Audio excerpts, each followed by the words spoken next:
The words that come out of your mouth are like footprints you leave wherever you go. They reveal who you are, even if you try to hide it. You can pretend with your appearance, with what you show on social networks, or with the achievements you boast about. But it's enough to listen to you for a few minutes to know what you're made of. A man gives himself away when he speaks, and not by accident, but because what he says is the direct reflection of his mind and his character. We live surrounded by empty phrases, complaints, excuses disguised as arguments, comments that try to sound intelligent but only expose the insecurity of the person who says them. A man who blames others for his failures shows weakness. The one who boasts of knowing everything in reality is confessing his fear of learning. Whoever says it's impossible is declaring that he gave up before he started. And that one who assures that he doesn't care about anything is not brave. He is someone who has given up feeling. Words don't lie. They show the mental limit of each person. A wise man doesn't need to embellish his speech or throw out phrases to impress. He speaks with responsibility, humility, and firmness because he knows that his value is not measured by what he promises, but by what he does. Changing the way you speak is not a matter of fashion or motivational phrases. It's training the mind to stop being a victim of mediocrity and start living with character. If you take your life seriously, you will have to review every word you say, because what you repeat not only comes out of your mouth, it shapes the person you become. 1. Take ownership of your mistakes. A ship with torn sails will never reach port, no matter how much it blames the wind. Such is the life of those who live blaming others for their own course. You can point at the weather, the sea, the previous captain, or anything around you, but as long as you don't take the helm with your own hands, you'll continue to drift. Most people spend their energy looking for culprits, convinced that it's easier to point than to rebuild. They don't realize that this attitude keeps them chained to the same spot, unable to move forward. When you blame others, you give up control of your life. Think about this. Every time you say, "I didn't achieve this because of my boss, my partner, the government, or luck," you're handing over the command of your destiny to someone else. This is not just weakness, it's a silent surrender of your own power. A strong man, on the other hand, doesn't waste time looking for excuses. He recognizes where he failed and asks himself what he can do to improve. This is the first major difference between someone who speaks as a victim and someone who speaks as a master of himself. Language reflects mentality. The one who says "they made me angry" is affirming that his emotions depend on others. The one who says "I chose to get angry" is demonstrating that he takes responsibility for what he feels. This simple difference in words shows two opposite worlds: the man who sees himself at the mercy of everything and the man who understands that, although he can't control what happens outside, he does control how he reacts. Stoic philosophy teaches that suffering is born more from our interpretations than from the facts. If an obstacle appears, the fool sees it as an injustice, while the wise man takes it as a challenge. This perspective is not achieved overnight, but with constant practice. You must start by watching how you talk about problems. Stop saying, "I can't because of," and replace it with, "I didn't achieve this because I didn't prepare enough, but I can try again." This is not just a change of phrases, it's a change of identity. Owning up to mistakes doesn't mean sinking into guilt or punishing yourself. It means accepting maturely that every choice brings consequences, and that, although we don't always decide what happens, we always decide how to respond. If you lose a business, instead of blaming the market, review your financial decisions. If your relationship breaks down, instead of blaming the other person, reflect on what you contributed or failed to contribute. That's what builds character, looking in the mirror without looking for shortcuts to evade the truth. A man who assumes his mistakes becomes trustworthy. No one respects someone who always has an excuse ready.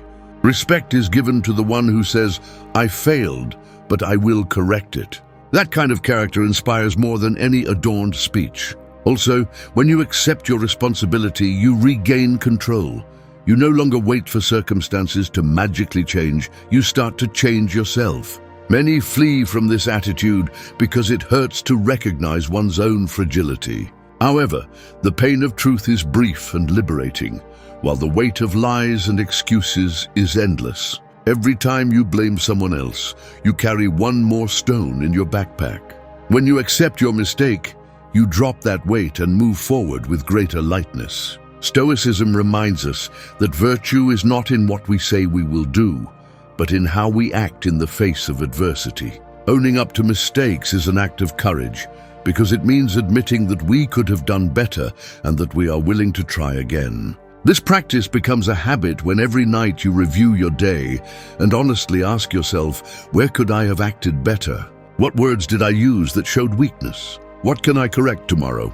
This small daily exercise shapes the character of a strong man. Remember that you won't control the storms that come, but you can always adjust the sails. The next time you're tempted to say, "It's not my fault," stop for a second and ask yourself what part did depend on you.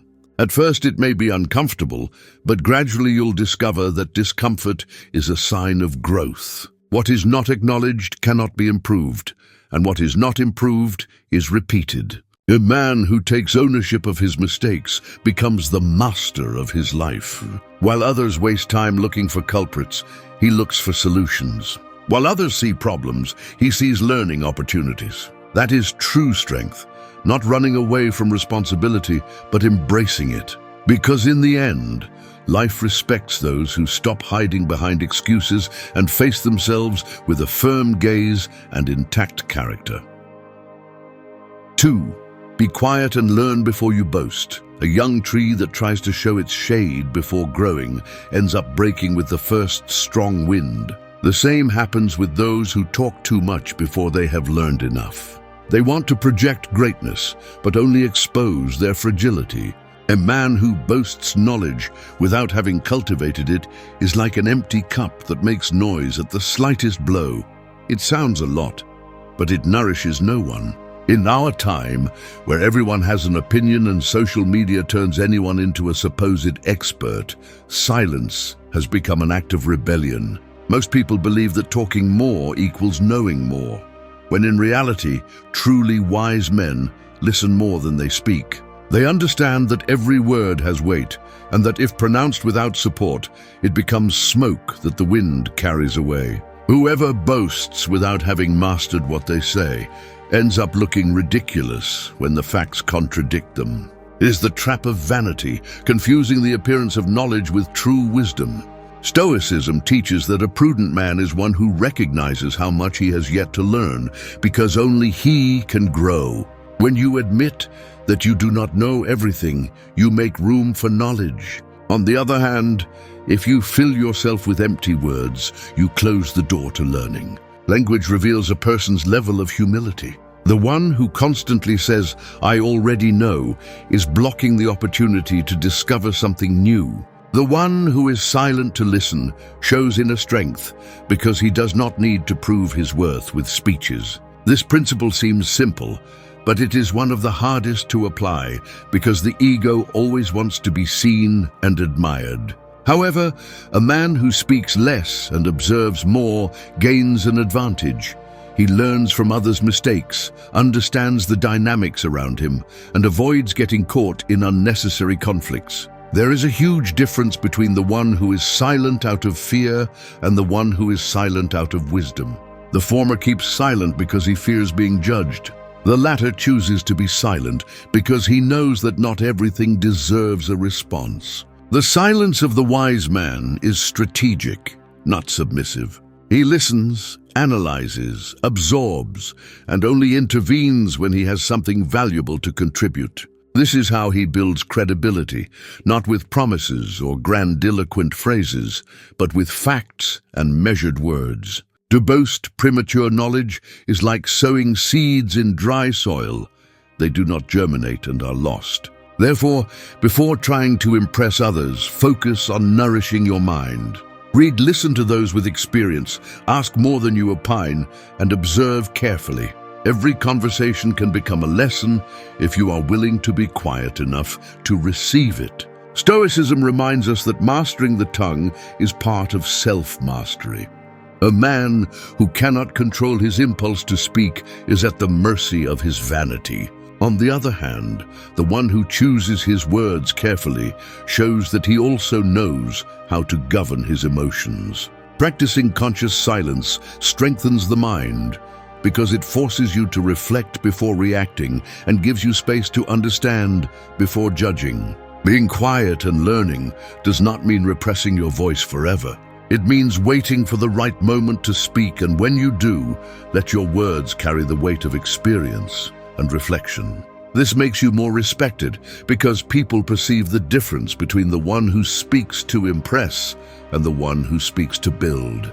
A practical way to apply this principle is to adopt the habit of listening with real attention. Most people only hear waiting for their turn to respond, not to understand. Active listening allows you to discover nuances that others overlook, and in addition, shows respect towards the person sharing their perspective. Another useful Stoic practice is to ask yourself before speaking, does what I am about to say contribute anything, or is it just to inflate my ego? If it does not contribute, remain silent. Humility is the basis of all learning. Men who achieve greatness are usually the most aware of their limitations, and this awareness keeps them always open to learning. Voluntary silence becomes a constant teacher because it allows you to absorb the knowledge of the environment, learn from others' mistakes, and understand before acting. Speaking less and learning more also helps to build stronger relationships. People trust the one who listens without interrupting, the one who does not rush to have an opinion on everything. Respect comes from feeling that your voice matters, and a man who knows how to listen conveys that to others. The ego will always want to boast of achievements, but true security does not need applause. A man who trusts himself does not waste energy proving his worth at every moment, because he understands that time will show the fruits of his effort. Being silent is not weakness, it is discipline. It is an act of internal control that shows that you master the impulse to impress and prioritize growth over momentary applause. In a world where many are desperate to be heard, you will stand out if you know how to keep silent. Your words will be more valuable because they will not be contaminated by need or ego. And when you decide to speak, your voice will have the strength of someone who does not need to adorn themselves, because they have already done the work of learning and understanding before speaking. This is the hallmark of a Stoic man, someone who knows that the true power of the word comes from knowledge and the humility to learn before boasting. 3. Erase impossible from your vocabulary. A wall seems invincible until someone finds the hidden door in it. The word impossible is that wall that many build in their own mind, a wall made of fear, doubts, and anticipated defeats. It's not a real obstacle. It's a limit drawn with words that ends up shaping the reality of the person who pronounces it. Every time someone says it's impossible, they're not describing the world, they're describing themselves. From childhood, we hear phrases like, "that can't be done," or "it's out of your reach." And over time, we let these ideas become indisputable truths. The worst part is that we repeat them like an echo, without questioning them, until they end up defining what we believe we are capable of achieving. A man who uses impossible as an excuse is someone who has already decided to give up before trying, and that surrender becomes a habit, sneaking into every new challenge and every opportunity that could have transformed his life. Stoicism teaches that a man's limit is not in external circumstances, but in his own perception. Marcus Aurelius wrote that, "If you find it unbearable, change your attitude towards it." And this idea destroys the illusion of the impossible. Because many things are not impossible, they just require more effort, more patience, or a different strategy. The word impossible is, in reality, a confession that we are not willing to pay the price it takes to achieve it. The language we use to define our goals is crucial. If you say, "I can't," your mind looks for evidence to support that phrase and ends up convincing itself that it's true. On the other hand, if you say, "I haven't achieved it yet," you leave the door open to possibility. It's a small change in the way of speaking, but a huge change in the way of thinking. The man who replaces impossible with "not yet" becomes someone who perseveres, who looks for alternatives, and who doesn't break at the first obstacle. The weak man hides behind that word because it gives him a comfortable way out to avoid effort. He says it's impossible, and with that he frees himself from the responsibility of trying. A strong man, on the other hand, recognizes difficulties but doesn't idolize them. He doesn't deny reality. He accepts that the path can be long and hard, but he keeps the door open to the possibility of overcoming it. That's what distinguishes him. He doesn't submit to the limits imposed by others or by his own fears. Erasing impossible from your vocabulary doesn't mean believing in fantasies. It means to stop using that word as an excuse not to act. No one can fly by flapping their arms, that's a physical fact. But learning a skill, changing jobs, overcoming a fear, or rebuilding your life after a failure is not impossible. It's just difficult. The Stoic understands that the difficult should not intimidate him. It should motivate him, because it is precisely in the difficult where character is forged. The daily practice of this advice begins with monitoring your internal dialogue. Pay attention to every time you're about to say, "I can't," or "it's impossible." Ask yourself if that statement is a proven fact or if it's just an emotional reaction. Many times, you'll discover that it's nothing more than fear disguised as logic. Then change the phrase to a question. What do I need to learn to make it possible? This small gesture transforms the complaint into action and puts you in the role of protagonist instead of victim. A man who eliminates that word from his life begins to discover paths he didn't see before.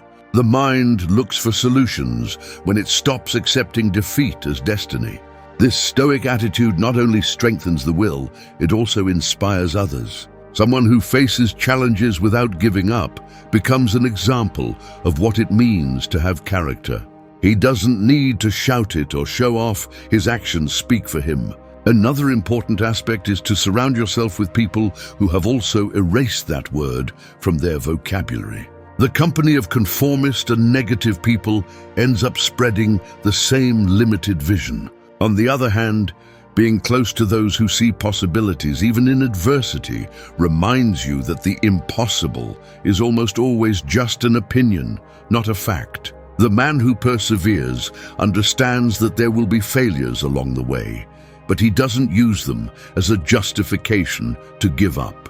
Each fall becomes a lesson on how to get up stronger. This mindset is what destroys the myth of the impossible. It's not a matter of fleeting motivation, it's discipline and consistency, the habit of trying over and over again until finding the right way. Stoicism emphasizes that the real control is in our actions and decisions, not in the immediate results. This frees from the frustration of not seeing quick changes, because you know that as long as you keep acting, you're fulfilling your duty. This vision is what allows you to keep moving forward even when progress is slow. Every word you pronounce becomes a silent order for your mind. If you tell it it's impossible, it stops looking for ways. If you tell it, "I'll try until I find out how," it activates its creativity and resilience. That's why taking care of language is not just philosophical advice, it's a practical tool to shape your character and your destiny. Erasing impossible from your vocabulary is erasing the permission you gave yourself to give up. It means that, although you accept difficulties and real limits, you don't let yourself be intimidated by the imaginary ones. It means that every worthwhile goal will have a cost, and that you're willing to pay it with work, patience, and discipline. In a world where many give up before trying, you'll stand out not for what you say you'll do, but for what you keep trying to do until you achieve it. 4. Focus your energy on what you control. An archer who shoots arrows against the wind not only misses the target, but also exhausts his strength chasing what he can never master. This is how many people live. throwing their energy against things that do not depend on them, spending entire days complaining about the weather, politics, other people's opinions, the decisions that others make. Then they wonder why they feel constant fatigue and emptiness, not realizing that their exhaustion comes from investing their energy in battles they can never win. The man who learns to distinguish between what he controls and what he does not control begins to regain his power. The Stoics called this the dichotomy of control. Everything in life is divided into two categories: what depends on you and what does not. Your character, your decisions, your efforts, your discipline, that depends on you. The weather, the opinion of others, external circumstances, the past, that is not in your hands. And although it sounds obvious, most people live as if it were the other way around, obsessed with changing what they cannot and neglecting what is under their will. Every time you focus on what you do not control, you become weaker. Frustration grows because you face an immovable wall. It's like pushing the ocean with your hands. No matter how hard you try, it won't move. A man who understands this truth saves his energy for what he can transform, his own character and his daily actions. That's where true strength is built. Language reveals whether you understand this lesson or not. Whoever says "you ruined my day" has already handed over their well-being to another person. Whoever says "I decided not to let my day be ruined" shows that they have taken control of their reaction. It's a small change in words, but huge in mentality. Your everyday phrases can show whether you are fighting ghosts or solving real problems. The weak man gets lost in endless discussions about what others should do, while neglecting what he himself could change. He demands justice, but does not improve his own behavior. He complains about the vices of others, but does not correct his own. Thus he wastes his energy on sterile noise that transforms nothing. The strong man, on the other hand, is silent and acts on what is in his hands. His life improves not by chance, but because he invests his effort in fertile ground. This philosophy does not propose indifference or conformism. It's not about ignoring injustice or giving up dreams, but about focusing your energy strategically. If something is not in your hands, stop fighting against it and look for where your effort can make a difference. A man who dedicates his days to improving his character will have more influence on his environment than one who only shouts what the world should change. Practicing this advice in daily life requires a habit of reflection. Ask yourself before each problem, can I change this with my actions? If the answer is yes, get to work on it. If the answer is no, stop wearing yourself out with complaints and direct your energy to what you can control. At first it's hard because the ego wants to have power over everything, but over time it becomes a more peaceful and firm way of living. Serenity is born from accepting what does not depend on you. When you stop fighting against the wind, you discover that you can adjust the sails. That is true freedom. Not having to wait for everything around you to change in order to move forward. This mentality not only reduces stress, it also strengthens discipline because you learn to invest your energy where it yields results. The man who lives this way becomes less reactive. He does not explode at every provocation. He does not collapse at every setback because he has understood that he does not control the behavior of others or the circumstances. He focuses on staying firm, on maintaining his character and his course. That stability attracts respect and also inner peace. A practical way to train this focus is to keep a journal where each night you write 2 columns, what was under your control and what was not. This simple practice makes you aware of how much energy you spend on useless battles and allows you to redirect it towards your actions. Over time, you will discover that most of your worries dissipated, not because the problems disappeared, but because you stopped feeding them with your attention. Another valuable Stoic practice is to repeat in the mornings, "Today I will face whatever comes, but I will only deal with what I can change." This affirmation prepares you for the day with a sense of responsibility and serenity. When a difficulty arises, instead of reacting with frustration, you ask yourself, is this mine or is it not? and you act accordingly.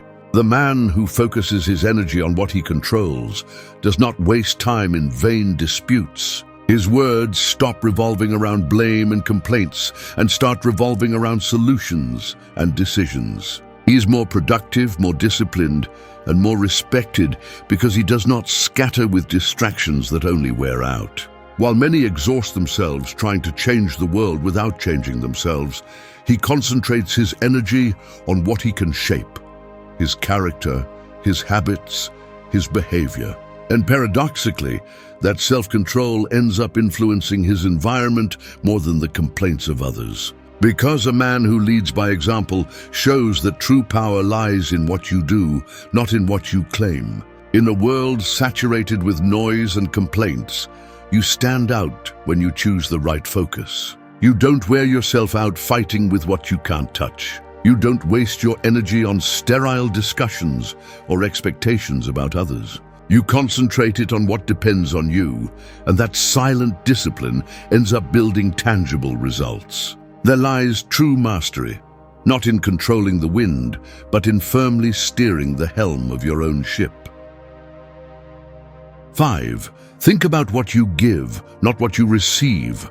A river does not ask whom it will quench the thirst of, nor does it demand reward for following its course. It flows because that is its nature, and in that flow, it keeps everything it touches alive. This should be the character of an upright man, to give the best of himself without turning every gesture into a calculation of gain. However, most people live with their eyes fixed on the balance of what they give and what they receive, weighing every word, every favor, every effort, as if the value of acting with rectitude always depended on immediate payment. When you live expecting something in return for everything you do, your generosity ceases to be a virtue and becomes a transaction. You start to measure affection, help, dedication, according to what comes back to your hands.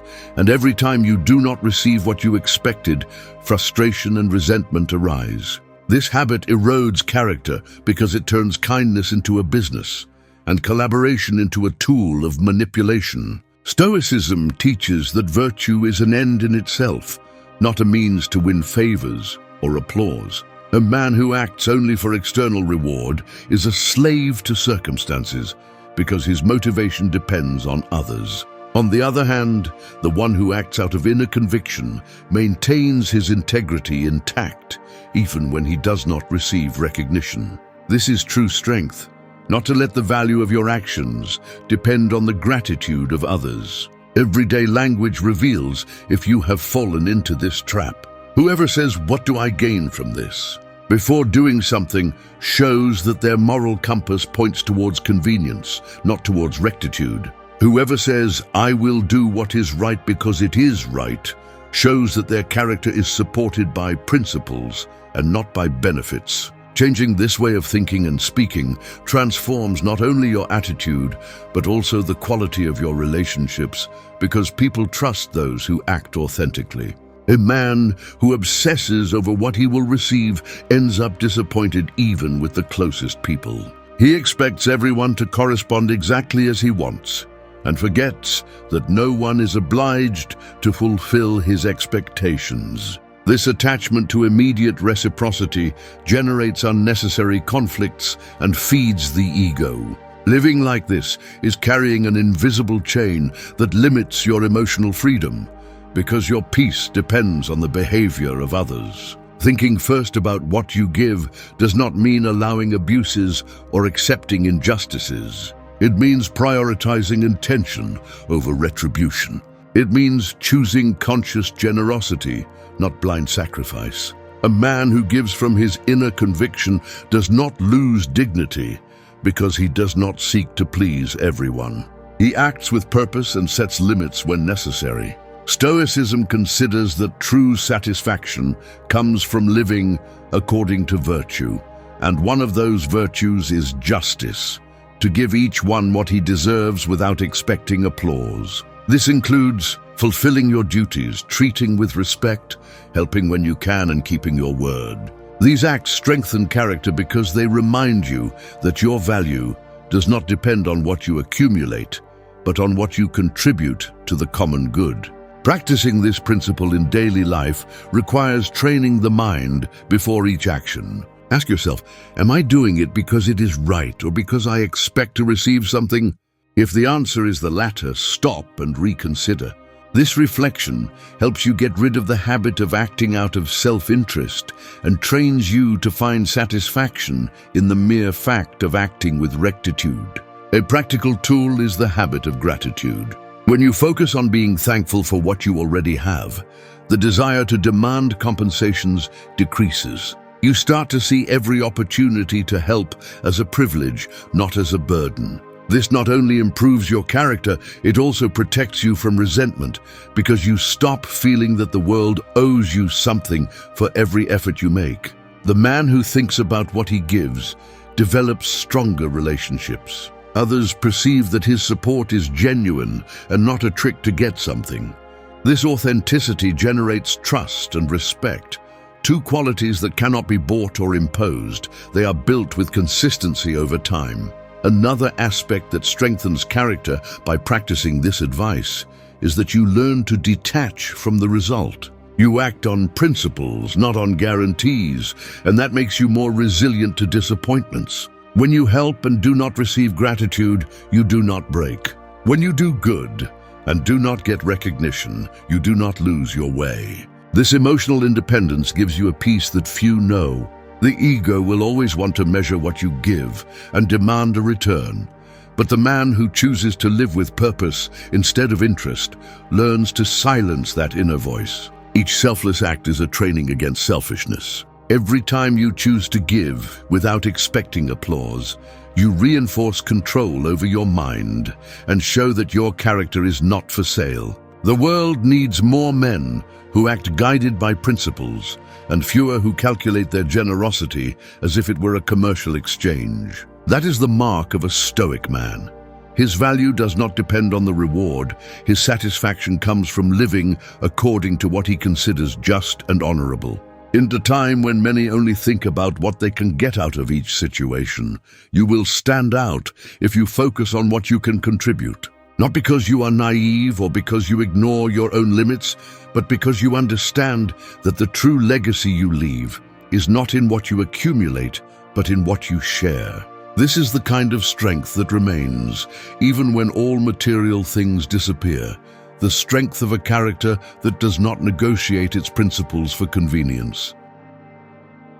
Thank you for staying until the end of the video. If you watched the whole thing, comment, "I am Stoic," as our secret signal to know that you're a true student of Stoicism. Don't forget to subscribe and give the video a like if you enjoyed it. See you in the next video, and remember, keep cultivating your Stoic mind.